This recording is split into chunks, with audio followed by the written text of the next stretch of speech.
Bismillahirrahmanirrahim. Assalamualaikum warahmatullahi wabarakatuh. Innal hamdalillah nahmaduhu wa nasta'inuhu wa nastaghfiruh wa na'udzu billahi min shururi anfusina wa sayyiati a'malina. May yahdihillahu fala mudilla lahu wa may yudlilhu fala hadiya lahu. Wa asyhadu an la ilaha illallah wahdahu la syarika lah. Ilahul awwalina wal akhirin. Wa asyhadu anna Muhammadan abduhu wa rasuluh. Allahumma salli wa sallim wa barik ala Muhammad wa ala alihi wa ashabihi wa man ihtadaw bi hudahu ila yaumiddin, amma ba'd. Allahumma inna nas'aluka khaira ma fi hadhihi al-lailah wa khaira ma ba'daha wa na'udzu bika min syarri ma fi hadhihi al-lailah wa syarri ma ba'daha. Jamaah dirahmati Allah Subhanahu wa taala, alhamdulillah pada kesempatan sore yang berbahagia ini Allah Subhanahu wa taala masih berkenan untuk mempertemukan kita di tempat ini dalam kondisi hujan yang alhamdulillah turun lebat. Harapan kita semua sebagaimana doa yang diajarkan oleh Rasulullah sallallahu alaihi wasallam kepada kita, Allahumma shayyiban nafi'an. Harapan kita semua hujan ini adalah pertanda rahmat untuk kita dan bukan termasuk di antara indikator azab yang Allah Subhanahu wa taala turunkan kepada kita, waliyadzubillah. Karena kita sadari bahwasanya hujan itu bisa menjadi tanda rahmat untuk kita semua dan bisa jadi itu adalah tanda siksa dan hukuman untuk manusia. Maka ada satu kisah yang diceritakan oleh Aisyah radhiyallahu taala anha ketika Rasulullah sallallahu alaihi wasallam setiap kali melihat awan mendung menghitam itu selalu berubah aura wajahnya. Dan itu berkali-kali dibaca oleh Aisyah radhiyallahu taala anha. Hingga pada suatu hari Aisyah memberanikan diri untuk bertanya kepada Rasulullah sallallahu alaihi wasallam, "Ya Rasulullah, berkali-kali aku tampak, berkali-kali aku lihat bahwa wajah Anda ini berubah ketika melihat dan nampak awan yang sudah menghitam pertanda hujan akan turun. Apa gerangan dan sebab yang menjadikan engkau berubah wajah?" Nabi SAW kemudian mengatakan, "Mayyaman, wahai Aisyah, siapa yang memberi jaminan bila mana hujan yang turun ini adalah tanda rahmat untuk kita? Bisa jadi ini adalah tanda murkanya Allah Subhanahu wa taala dengan menurunkan siksa kepada kita." Marilah kita melihat bagaimana kaum Ad yang dahulu tatkala Allah Subhanahu wa taala menurunkan azab itu dimulai dengan hujan turun seperti ini. Tapi mereka menganggap ini adalah perkara yang enteng sampai mengatakan hadza aridum mumtiruna. Ini seperti hujan-hujan biasa. Ada saatnya turun dan ada saatnya berhenti katanya. Ini adalah kaum Ad. Tapi siapa sangka ternyata hujan saat itu menjadi awal malapetaka yang akhirnya membumi hanguskan, yang akhirnya memusnahkan kaum Ad sebagai hukuman bagi mereka ketika di dunia, waliyadzubillah. Maka inilah satu pelajaran yang bisa kita petik dari Nabi SAW dan menjadi adab ketika sudah kita lihat awan menghitam itu menampakkan perasaan takut, perasaan sedih, sebagaimana yang ditampakkan sendiri oleh Nabi SAW. Maka Nabi SAW mengajarkan kepada kita ketika sudah hujan turun, Allahumma shayyiban nafi'an, agar kiranya hujan ini menjadi manfaat untuk kita, menjadi tanda rahmat untuk kita semua, bukan sebaliknya menjadi tanda azab dan siksa untuk kita, waliyadzubillah. Jamaah yang dirahmati Allah Subhanahu wa taala, satu tema yang akan kita ulas pada kesempatan sore hari ini dalam kajian menjelang buka bersama sebagai bentuk ittiba dan ingin menunjukkan seberapa besar cinta kita kepada Rasulullah sallallahu alaihi wasallam, maka tema ini saya ambil, saya petik dari salah satu bab yang ada di dalam kitab Asy-Syama'il Al-Muhammadiyah. Asy-Syama'il Muhammadiyah ini adalah salah satu karya besar dari Imam At-Tirmidzi rahimahullahu taala, di mana memuat sekitar 56 bab. Hampir seluruh akhlak Nabi sallallahu alaihi wasallam, pun demikian dengan fisik Rasulullah, pun demikian dengan kebiasaan Nabi sallallahu alaihi wasallam, itu disebutkan dalam bab-bab yang cukup banyak oleh Imam Al-Turmudi di dalam kitabnya ini, Asy-Syama'il Al-Muhammadiyah. Dari 56 bab ini ada satu bab yang kita jadikan sebagai kajian pada kesempatan sore hari ini agar kita semakin cinta kepada Rasulullah dan agar apa yang kita kerjakan ini akan bisa menjadi pundi-pundi pahala untuk kita. Di bab yang ke-45 kalau tidak salah, itu Imam At-Tirmidzi membuat judul tentang tangisan bukaan Nabi SAW. Tentang hakikat dari tangisan Rasulullah dan kapan saja Rasulullah SAW menangis. Harapan kita semua jamaah dirahmati Allah, dengan kita nanti memahami kapan saja Nabi SAW menangis, kemudian di saat yang sama kita pun mengalami hal yang persis dengan yang dialami oleh Nabi SAW. Dengan kita mengetahui hari ini tentang kapan saja Nabi SAW menangis, insya Allah hal inilah yang akan membedakan tangisan kita, air mata kita tidak akan sia-sia. Malah sebaliknya, dengan ilmu yang kita bekali hari ini, maka tangisan ini akan bisa menarik dan berbuah yakni pahala. Maka oleh karena itu jamaah yang dirahmati Allah Subhanahu wa taala, kita tahu bahwasanya manusia ini tidak bisa dilepaskan dari tangisan. Sekereng apapun, sekiler manapun, manusia yang namanya air mata ini adalah satu di antara karunia yang Allah Subhanahu wa taala turunkan kepada kita semua. Maka sebelum kita masuk pada poin inti, saya ingin menjelaskan tentang hakikat dari tangisan manusia. Karena memang tangisan ini atau air mata ini menjadi salah satu karakteristik ya bangsa manusia dan kita termasuk di dalamnya. Ada dua hakikat penting terkait air mata dan tangisan kita sebagai makhluk Allah Subhanahu wa taala. Yang pertama jamaah yang dirahmati Allah Subhanahu wa taala, ingatlah bahwasanya tangisan dan air mata yang kita keluarkan ini adalah karunia dari Allah Subhanahu wa taala. Ini adalah karunia dari Allah Subhanahu wa taala. Di mana manusia ketika menangis itu sebenarnya adalah bagian dari luapan emosional.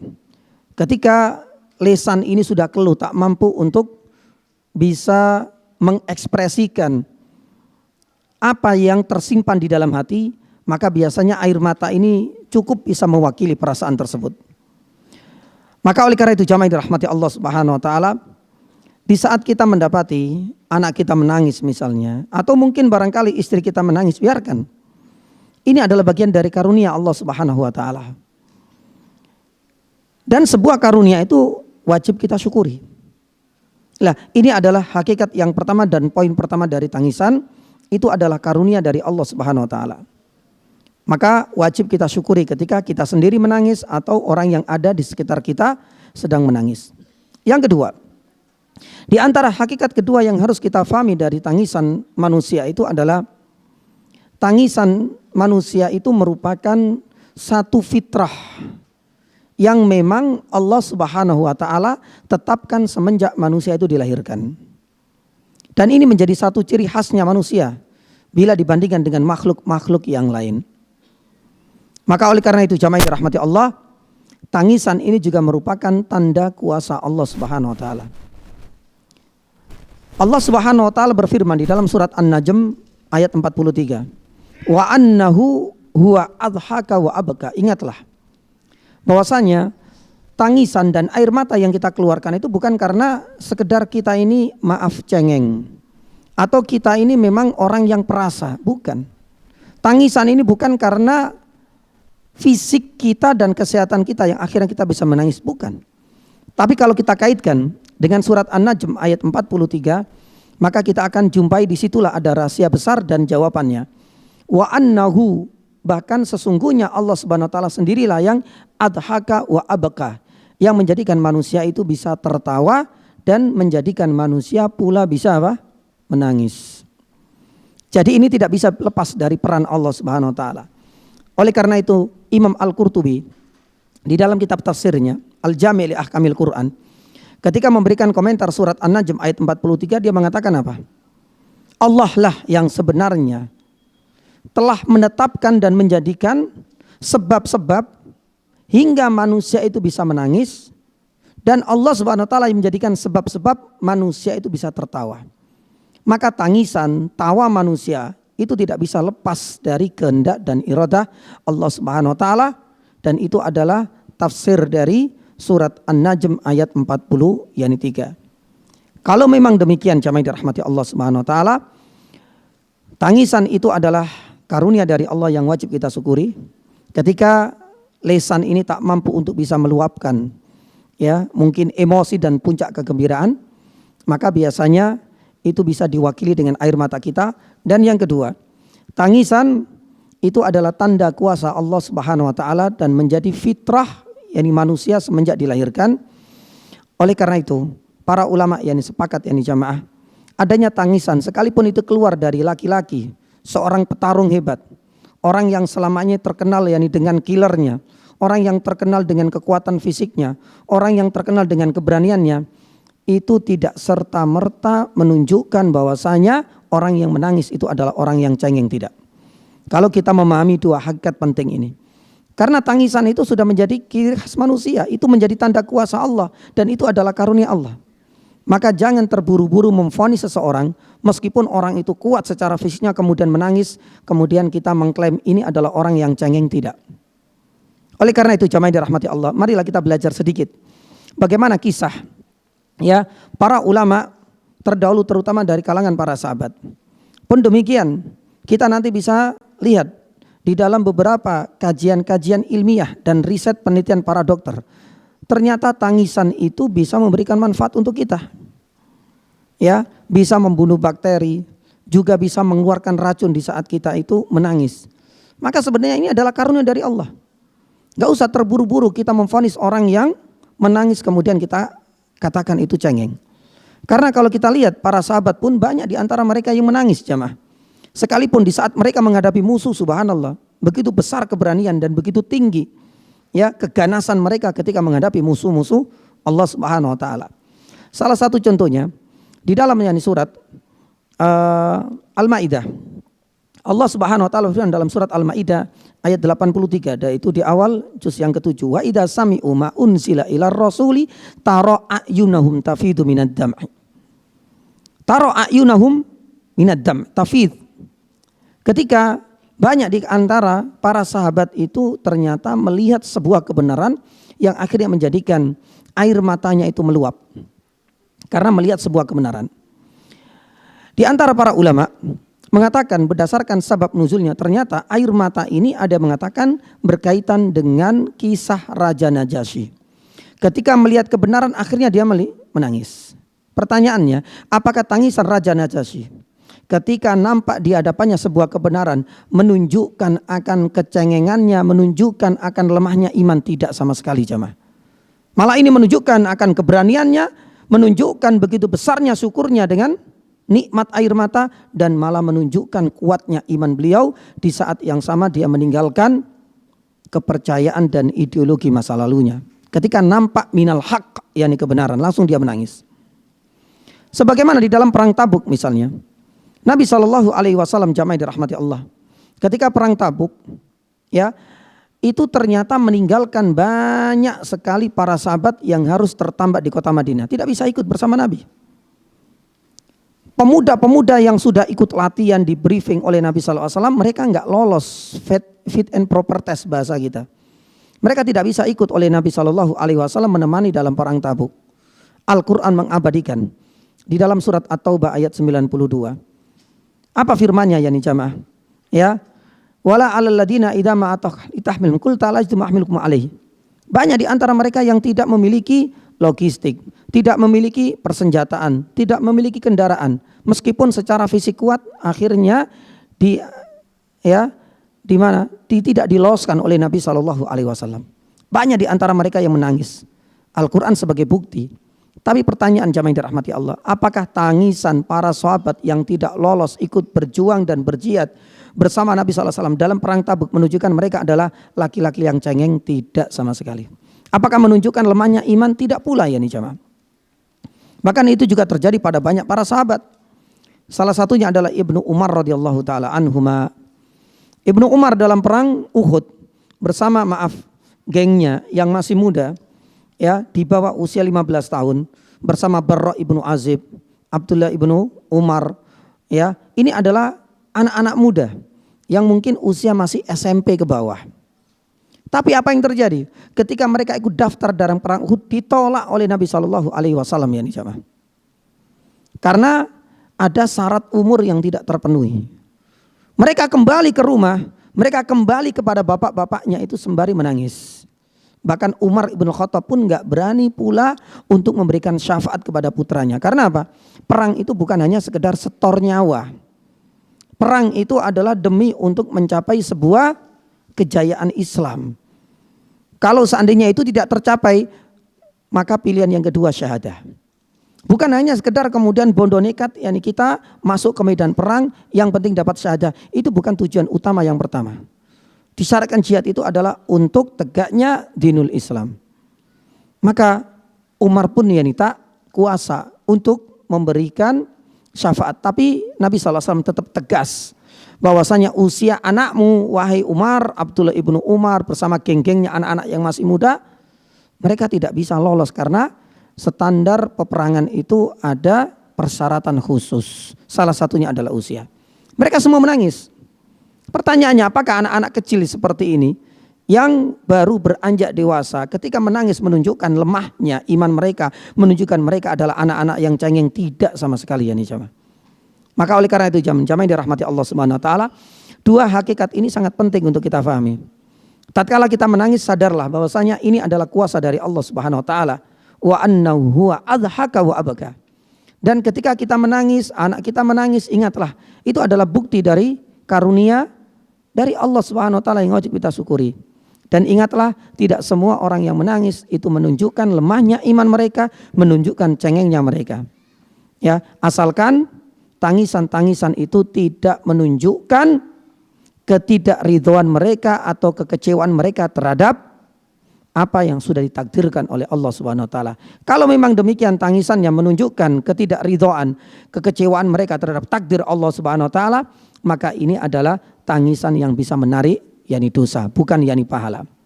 Oleh karena itu yakni jamaah dirahmati Allah Subhanahu wa taala, ini adalah poin yang pertama tentang hakikat dari tangisan. Adapun poin inti kita pada kajian sore hari ini adalah arti dan makna dari tangisan Rasulullah sallallahu alaihi wasallam. Kapan saja sih Nabi sallallahu alaihi wasallam itu menangis? Di saat itulah, di saat kita menangis seperti yang dialami oleh Rasul sallallahu alaihi wasallam, itu akan bisa menarik pahala untuk kita.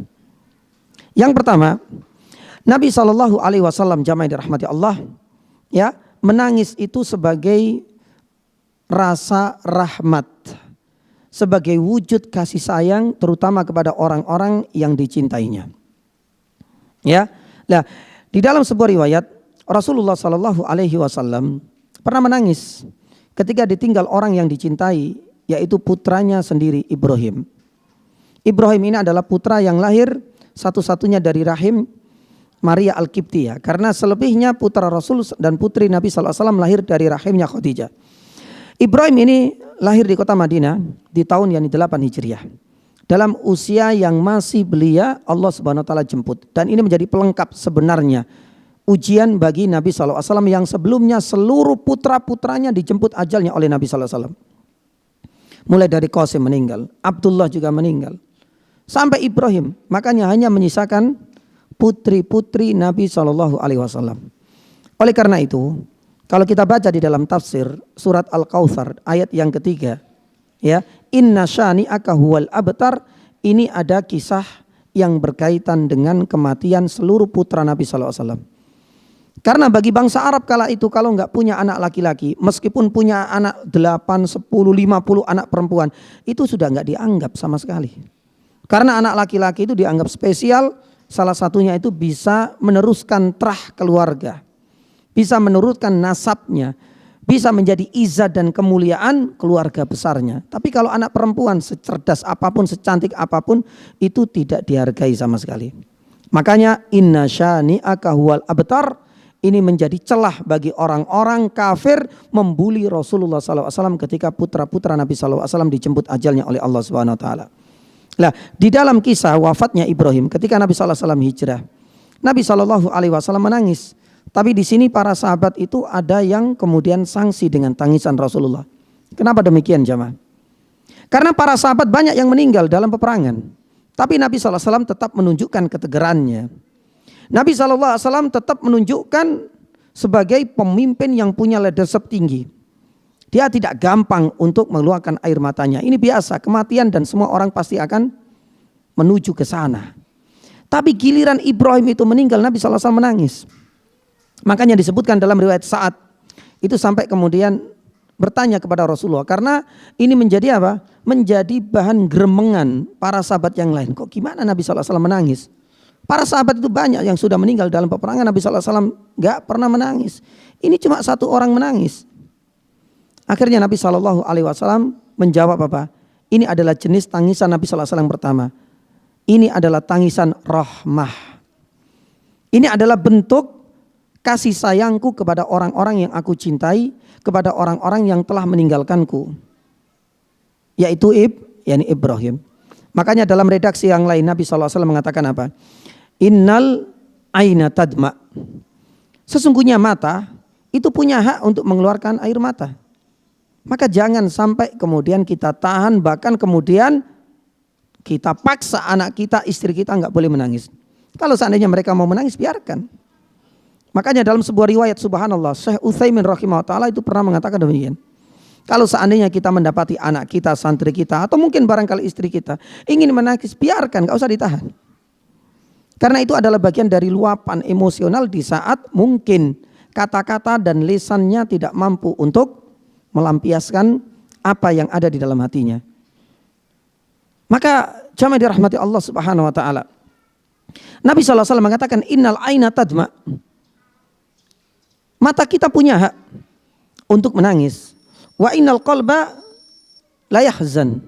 Pun demikian hati manusia itu punya hak juga untuk bersedih. Apa kemudian Nabi SAW mengatakan, yang penting wala naqulu illa ma yarda rabbuna. Asalkan ketika kita diuji oleh Allah Subhanahu wa taala, misalnya dengan kepergian orang-orang yang kita cintai, yang orang yang kita kasihi misalnya, yang penting kita mampu untuk bisa menahan lisan kita, wala naqulu, dan kita tidak mengatakan kecuali sesuatu yang bisa mendatangkan keridhaan Allah. Jangan sampai kemudian kita mencelah. Kenapa harus anakku yang harus dijemput ajalnya oleh Allah? Kenapa bukan orang-orang kampung sana misalnya, pemuda-pemuda yang tiap malam begadang minum minuman keras? Ini anakku adalah orang yang soleh, yang sregep dan rajin Ramadan, misalnya berpuasa, rajin ini juga qiyamul lail. Lah, kata-kata seperti ini menunjukkan ia tidak ridho dengan ketentuan dan qada Allah Subhanahu wa taala. Nabi SAW mengatakan, biarkan air mata menangis. Biarkan hati ini punya hak untuk bersedih. Yang penting ketika kita berbicara sesuatu yang bisa mendatangkan ridha Allah Subhanahu wa taala. Makanya kita bisa mengucapkan innalillahi wa inna ilaihi rajiun. Atau dengan ucapan-ucapan yang menunjukkan istirja, bahwasanya ini sudah diputuskan, ini sudah diterapkan, ini sudah digariskan oleh Allah Subhanahu wa taala, bahkan sudah jauh sebelum langit dan bumi ini diciptakan dengan selisih 50.000 tahun, karena sudah tercatat di Lauhul Mahfuz. Kalaulah ucapan-ucapan seperti itu yang keluar dari lisan kita, itulah sesuai yang diinginkan oleh Nabi sallallahu alaihi wasallam. Baru yang terakhir Rasulullah SAW mengatakan, wa inna bi firaqika ya Ibrahim lamahzunun. Sesungguhnya kami, wahai Ibrahim, dengan kepergianmu, dengan kematianmu ini menjadikan kita yakni bersedih. Dalam redaksi yang lain, yakni inna lalahikun, ya, bahwasanya kami yang masih hidup kelak juga akan menuju kematian seperti wahai Ibrahim. Jamaah dirahmati Allah Subhanahu wa taala. Ini adalah jenis tangisan yang pertama. Maka tatkala kita mengetahui, memahami dan bisa menyadari ternyata tangisan itu menjadi salah satu bentuk rahmannya manusia kepada orang yang dicintai, maka dengan apa yang terjadi pada diri Nabi Shallallahu Alaihi Wasallam dan di saat yang sama kita mengalami seperti yang dialami oleh Rasulullah Shallallahu Alaihi Wasallam dan terlalu teringat dengan hadis ini, insya Allah tangisan dan air mata kita tidak akan sia-sia. Ini yang akan bisa menarik yakni pahala untuk kita, yakni semua sebagai bentuk ittiba kita kepada Rasulullah Sallallahu Alaihi Wasallam. Ini yang pertama, yakni jamaah yang dirahmati Allah Subhanahu Wa Taala. Kemudian yang kedua, ya, di antara tangisan jenis yang kedua dari Nabi Sallallahu Alaihi Wasallam itu adalah rasa takut Rasulullah bila musibah besar, ujian dahsyat menimpa umatnya. Makanya Nabi SAW pernah menangis karena ada rasa kekhawatiran, rasa ketakutan dalam diri Rasulullah SAW bila mana ada musibah dan ujian besar menimpa umatnya. Hal ini diceritakan oleh salah satu sahabat ketika Rasulullah SAW sedang mengantarkan seorang atau salah satu jenazah seorang sahabat. Ketika dimasukkan ke dalam liang lahat, Rasulullah SAW kemudian menangis. Coba kita lihat. Tangisan Rasulullah SAW ini diceritakan dari Barra ibnu Azib. Langsung melihat dan menjadi saksi hidup bagaimana tangisan Nabi SAW hatta balla lihyah. Nabi SAW jenggotnya ini terbasai, berarti tangisannya ini nggak sembarangan. Ini benar-benar nangis beneran. Sampai kemudian Al-Barra ibnu Azib mengatakan saking derasnya tangisan Rasulullah SAW itu sampai balathara. Balathara itu membasahi tanah di mana Nabi SAW berpijak. Ketika berdiri Nabi SAW lama banget menangis. Gak ada satupun di antara para sahabat yang menyinggung atau bertanya kala itu. Selepas Nabi SAW menyaksikan salah satu jenazah sahabat dimasukkan ke dalam liang lahat. Akhirnya kemudian Rasulullah SAW mengatakan apa? Limithli hadza fa'aidu ya ikhwani. Seperti kondisi inilah kita nanti akan merasakan. Dan di saat kita dimasukkan ke dalam liang lahat, maka persiapkanlah bagi kalian mumpung kalian masih punya kesempatan hidup. Dalam redaksi yang lain Nabi SAW mengatakan, seandainya kalian mengetahui apa yang aku saksikan hari ini. Karena Nabi SAW diberikan kelebihan oleh Allah. Salah satu di antara kelebihan Nabi SAW itu adalah bisa melihat, tapi tidak setiap hari, bisa melihat apa yang terjadi pada para penghuni kubur. Makanya dalam redaksi yang lain pernah kita mungkin mendengar atau membaca Nabi SAW ketika ditemani oleh Abdullah ibnu Abbas itu meletakkan di atas 2 kuburan pelepah kurma. Mungkin di antara jamaah pernah mendengar atau membaca kisah ini. Kenapa Nabi SAW mengatakan atau berbuat demikian? Karena tahu kedua penghuni kuburan ini sedang diadab oleh Allah Subhanahu Wa Taala. Dari mana Rasulullah SAW mengetahuinya? Ini adalah bagian dari mukjizat yang Allah Subhanahu Wa Taala berikan kepada Rasulullah. Sama juga dengan hal ini. Rasulullah SAW pernah mengatakan, aku ditampakkan. Ini adalah bagian dari karunia Allah kepada aku. Aku bisa melihat manakah di antara orang-orang yang diadab dan manakah yang mendapatkan nikmat kubur. Makanya Rasulullah SAW mengatakan seandainya kalian pun mendapatkan karunia seperti yang aku dapatkan dan aku diberi hibah oleh Allah Subhanahu Wa Taala ini, Rasulullah SAW mengatakan apa? La bakaitum katsiran wa la dhahiktum qalilan. Pasti kalian akan lebih banyak menangis daripada tertawa lepas. Karena bisa melihat subhanallah ternyata alam kubur di mana kalau jasad kita sudah masuk ke liang lahat sudah enggak ada kesempatan lagi kita untuk bisa beramal, beribadah. Kita bisa kemudian mengevaluasi kesalahan-kesalahan ibadah kita. Itu sudah enggak mungkin lagi, tertutup kesempatan kita.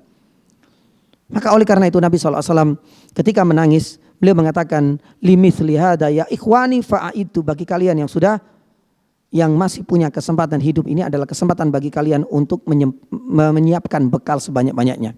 Karena kalau sudah dimasukkan ke liang lahat, sudah tidak ada lagi kesempatan untuk menyiapkan bekal. Lah, tangisan Nabi SAW ini adalah buah dari rasa takutnya, rasa sayangnya Nabi SAW terhadap umat ini bila terjadi musibah yang lebih besar. Rasul SAW jamaah dirahmati Allah Subhanahu Wa Taala ini menunjukkan sayang kepada umat ini. Makanya kalau kita membahas rasa sayang Nabi SAW kepada umat ini sangat banyak sekali. Salah satunya apa? Kartu saktinya Nabi SAW ini syafaatnya Nabi SAW berikan nanti di kemudian hari. Beda dengan para nabi-nabi yang lain. Nama Nabi SAW pun akan memberikan syafaat untuk tidak hanya umatnya tapi untuk seluruh manusia. Ini adalah bukti bagaimana sayang dan rahmatnya Nabi SAW, termasuk di antara bentuk sayangnya Rasul kepada umat ini ada rasa kekhawatiran, ada rasa ketakutan bila mana musibah dan ujian berat ini menimpa umatnya. Maka para ulama ada yang mengatakan, jamaah yang dirahmati Allah, pelajaran yang bisa kita petik dari jenis tangisan yang kedua ini juga bisa kita berlakukan pada diri kita sebagai orang tua jamaah. Para orang tua kita pun harus merasa khawatir dan takut. Bila mana masa depan anak-anak kita atau mungkin santri-santri kita ternyata mendapatkan musibah, mendapatkan ujian yang berat. Karena kita tahu bahwasanya ujian semakin dekatnya kita dengan akhir zaman itu tidak semakin surut, tidak semakin mengecil, tidak semakin menghilang, tidak, malah semakin membesar. Maka oleh karena itu jamaah yang dirahmati Allah Subhanahu wa taala, satu di antara bentuk tanggung jawab kita sebagai orang tua itu adalah kita harus perbaiki diri kita. Kita harus perbanyak amalan soleh untuk diri kita semua. Karena kesolehan kita ini akan bisa berpengaruh dan bisa berefek positif untuk keberlangsungan dan masa depan anak-anak kita. Dan itu adalah bagian dari kasih sayang kita kepada anak-anak kita. Oleh karena itu jamaah yang dirahmati Allah Subhanahu wa taala, Abdullah ibnu Mas'ud radhiyallahu taala anhu pun demikian dengan seorang tabi'in senior, Sa'id ibnu al-Musayyib rahimahullahu taala. Diceritakan dalam sebuah riwayat yang sahih, mereka seringkali menambah jumlah rakaat salat malamnya. Ketika mereka salat malam, kemudian menatap kepada anak-anak mereka jamaah yang dirahmati Allah, mereka langsung kemudian menambah rakaatnya sembari mengatakan, min ajlika usolli. Karena masa depanmu inilah wahai anak-anakku, aku tambah rakaat. Karena demi untuk kegemilangan masa depanmu inilah aku akan tambah rokaat di sholat yakni malam. Itu terjadi pada Abdullah ibnu Mas'ud. Pun demikian dengan Sa'id ibnu al-Musayyib. Kesolehan orang tua, insya Allah itu akan bisa berpengaruh untuk masa depan yakni anak kita. Para ulama mengatakan hal ini didasarkan pada surat Al-Kahfi ayat 82. Kalau kita baca di dalam surat Al-Kahfi ayat 82, ini adalah ujian yang dihadapi oleh Nabi Musa ketika bertemu dengan Nabi Khidir. Ada ujian pertama, ujian kedua, dan ujian yang ketiga. Ujian yang ketiga ketika Khidir alaihissalam itu membangun kembali, merenovasi lagi rumah anak yatim yang sudah hampir roboh. Tapi kala itu tidak disetujui oleh Nabi Musa alaihissalam. Nabi Musa alaihissalam ngapain? Rumah ini sudah tidak layak huni, istilahnya kita. Tapi ternyata apa? Jawabannya ada di penjelasan Nabi Khidir alaihissalam, diabadikan oleh Al-Quran di dalam surat Al-Kahfi ayat 82. Wa ammal jidaru fakana li ghulamaini yatimaini fil madinati wa kana tahtahu kanzul lahuma wa kana abuhuma sholiha. Para ulama menggarisbawahi wa kana abuhuma sholiha. Subhanallah. Ternyata apa? Allah Subhanahu wa taala seakan-akan mengutus Nabi Khidir untuk merenovasi kembali rumah itu agar layak huni, karena salah satunya di dalam rumah itu ada kanzun. Ada harta karun yang nanti bisa dimanfaatkan oleh kedua anak yatim tersebut. Tapi semuanya ini adalah buah dari penjagaan Allah kepada anak yatim gara-gara apa? Wa kana abuhuma sholiha. Karena ayahnya dulu adalah orang soleh. Ternyata kesolehan sang ayah ini menjadi sebab Allah Subhanahu wa taala menjaga anak yatim tersebut, menjaga masa depan yakni anak-anaknya kelak. Subhanallah.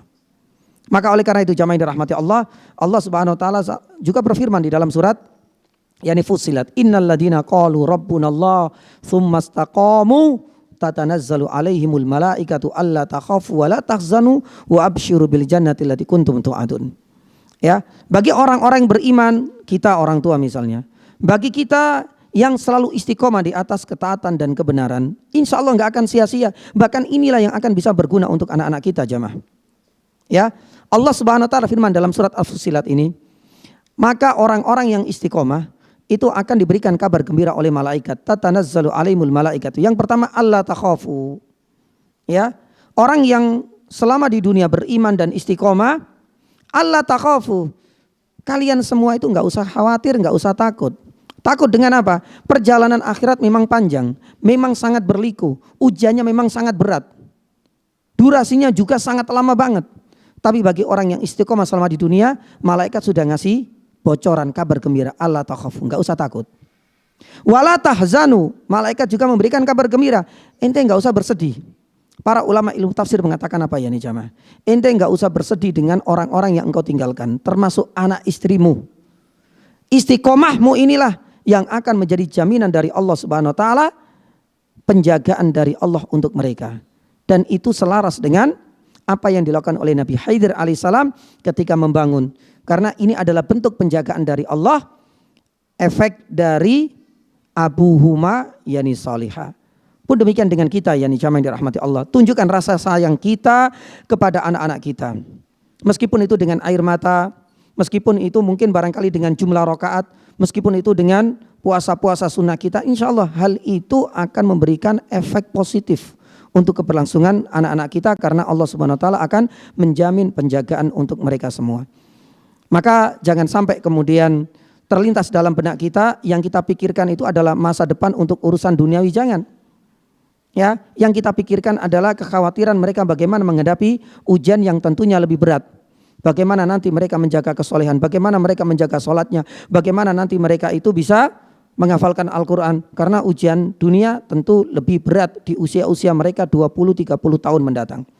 Nah, kalau seandainya sampai kemudian keluar air mata, itu adalah air mata yang akan bisa menarik pahala untuk kita. Yang ketiga, jamaah yang dirahmati Allah, di antara jenis tangisan Nabi SAW itu adalah tangisan ketika mentadaburi ayat-ayat suci Al-Quranul Karim. Nabi SAW pernah menangis ketika membaca ayat Al-Quran sebagai bentuk perenungan dan tadabur terhadap ayat. Di dalam sebuah riwayat, Abdullah ibnu Mas'ud ini pernah dipaksa oleh Rasulullah untuk membaca Al-Quran. Di awal beliau enggak mau. Ya Rasulullah, Al-Quran diturunkan kepada jenengan, bagaimana saya harus membacakan Al-Quran padahal Al-Quran diturunkan kepada engkau ya Rasulullah. Akhirnya tetap dipaksa oleh Rasulullah. Dibacalah surat An-Nisa. Ayat pertama, kedua, ketiga. Sampai ayat 41 dari surat An-Nisa. Karena Ibnu Mas'ud ini sibuk ya membaca. Nabi SAW kemudian mengatakan, Kif, sudah berhenti wahai Abdullah bin Mas'ud. Nabi SAW ketika dilihat oleh Abdullah bin Mas'ud, subhanallah, ya pipinya sudah terbasahi dengan air mata. Rasulullah SAW sadar betul bahwasanya apa yang dibaca itu memang bagian dari fahamnya Rasulullah SAW terhadap ayat yang dibacakan kepada beliau. Fakaifa idza ji'na min kulli ummatin bisyahidin wa ji'na bika ala haula'i yani syahida. Nabi SAW mengatakan, ya Allah, berat banget karena para nabi akan menjadi saksi bagi umatnya, sedangkan aku dipilih oleh Allah menjadi penutup para nabi dan menjadi saksi bagi seluruh manusia. Ini adalah beban yang sangat berat. Makanya Nabi SAW tahu dan faham apa yang dibaca, yang didengarkan, akhirnya beliau menangis. Adapun yang terakhir, yang keempat, yakni jamaah yang dirahmati Allah, tangisan Nabi SAW itu sebagai wujud syukur. Sebagaimana terjadi pada Rasulullah ketika sholat malam. Beliau meminta izin kepada Aisyah radhiyallahu taala anha, meminta untuk menghidupkan kali ini satu malam panjangnya untuk bermunajat kepada Allah, yang akhirnya kemudian Nabi SAW sampai menangis. Dalam riwayat disaksikan sendiri tangisan Nabi SAW membasahi jenggotnya. Tangisan Nabi SAW sampai kemudian membasahi pangkuannya. Sampai Nabi SAW tangisannya dan air mata membasahi di mana tanah itu dipijak oleh Rasul SAW. Ya, sampai kemudian hingga menjelang subuh datang Bilal ibnu Rabah. Ya Rasulullah, sudah cukup. Engkau ini adalah manusia spesial di sisi Allah. Dosa-dosamu sudah diampuni oleh Allah Subhanahu wa taala. Kenapa engkau harus sholat malam sepanjang malam ini? Sudah cukuplah, engkau ini sudah menjadi manusia yang sudah diampuni dosa masa lalu dan masa depan. Apa jawaban dari Nabi SAW? Afala akun abdan syakura. Ya, apakah engkau enggak senang bila mana aku menjadi hamba yang bersyukur? Maka para ulama masukkan ini menjadi jenis tangisan yang keempat. Bahwasanya tangisan itu bisa adalah wujud dari rasa syukur kita. Kita mendapatkan nikmat anak, kita mendapatkan nikmat prestasi, kita mendapatkan dilapangkannya rezeki, kemudian kita menangis. Ingatlah dengan kisah yang pernah dialami oleh Nabi SAW sendiri ini. Maka oleh karena itu jamaah yang dirahmati Allah, inilah yang di antara empat yang jenis. Sebenarnya masih banyak. Ya, arti dari tangisan. Ibnu Qayyim mengatakan ada 10 makna dari tangisan. Yazid ibnu Maisarah rahimahullah mengatakan ada 7 jenis yakni tangisan. Ya, tapi paling tidak apa yang kita petik dari kisah Rasul SAW. Tangisan yang menunjukkan rahmatnya Nabi SAW kepada orang yang dikasihi. Yang kedua, menunjukkan rasa khawatirnya untuk masa depan umatnya. Sebagaimana kita juga ada rasa khawatir terhadap masa depan anak-anak kita. Kemudian yang ketiga, sebagai bentuk tadabbur kita terhadap Al-Quranul Karim sampai menangis. Dan yang keempat, ya, sebagai rasa syukur atas seluruh karunia yang Allah Subhanahu wa taala berikan kepada kita hingga kita meneteskan air mata, insya Allah dengan kita membaca, mentelaah dan memahami apa yang dialami oleh Rasul sallallahu alaihi wasallam, insya Allah tangisan kita tidak akan sia-sia. Semoga bermanfaat. Sudah habis ya. Mudah-mudahan apa yang kami sampaikan bisa memberikan manfaat untuk kita semua. Masih menyisakan sebenarnya satu faedah qadarullah tadi macet dan hujan deras, dan ada beberapa sebab yang akhirnya kita tidak bisa memulai tepat waktu. Semoga Allah Subhanahu wa taala pertemukan kita di lain kesempatan. Subhanaka asyhadu alla ilaha illa anta astaghfiruka wa atubu ilaik.